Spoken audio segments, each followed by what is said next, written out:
Hello children, today I am going to explain the story The Owls in the Family, written by Ruskin Bond.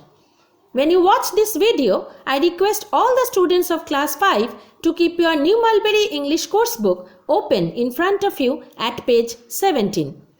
Children, can you see the pictures of 4 owls? You have to match the types of owls to their pictures. The first picture is of a snowy owl. The second one is of a barnyard owl. The third picture is of a spotted owl. And the fourth picture is of a great horned owl. Now let me explain the story.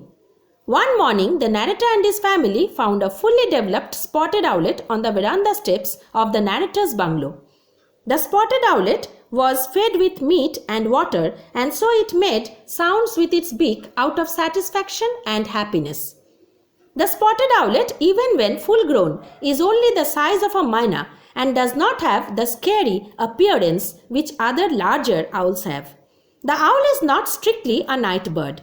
It usually comes out of its nest in search of its prey at night, and during the day it prefers to stay in its nest as it is sometimes attacked by other birds. The next day, the narrator found another owlet at the same place on the veranda.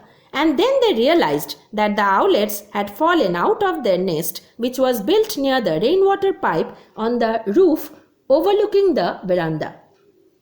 Both the owlets were fed, and when the narrator went to bed, the owlets were on the ledge just inside the mosquito netting.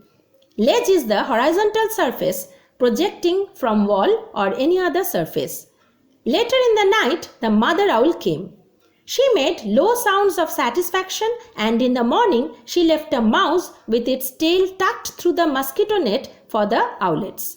After 10 days, grandfather and narrator took the owlets into the garden to set them free. The narrator had placed an owlet on a branch of a mango tree and was bending to pick up the other owlet when he received a heavy blow on the back of his head. The mother owl flew down and tried to give another blow to grandfather, but grandfather was quick enough to avoid it. The narrator quickly placed the second owlet under the mango tree, and then they watched the mother fly down and lead her young ones into the long grass.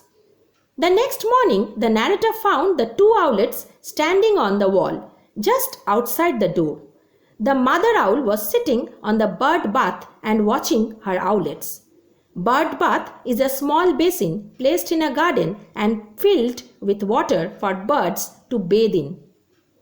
This incident showed that the mother owl was sorry for her behavior and was happy to find a safe place, that is the narrator's house, where she could leave her owlets to grow up safely.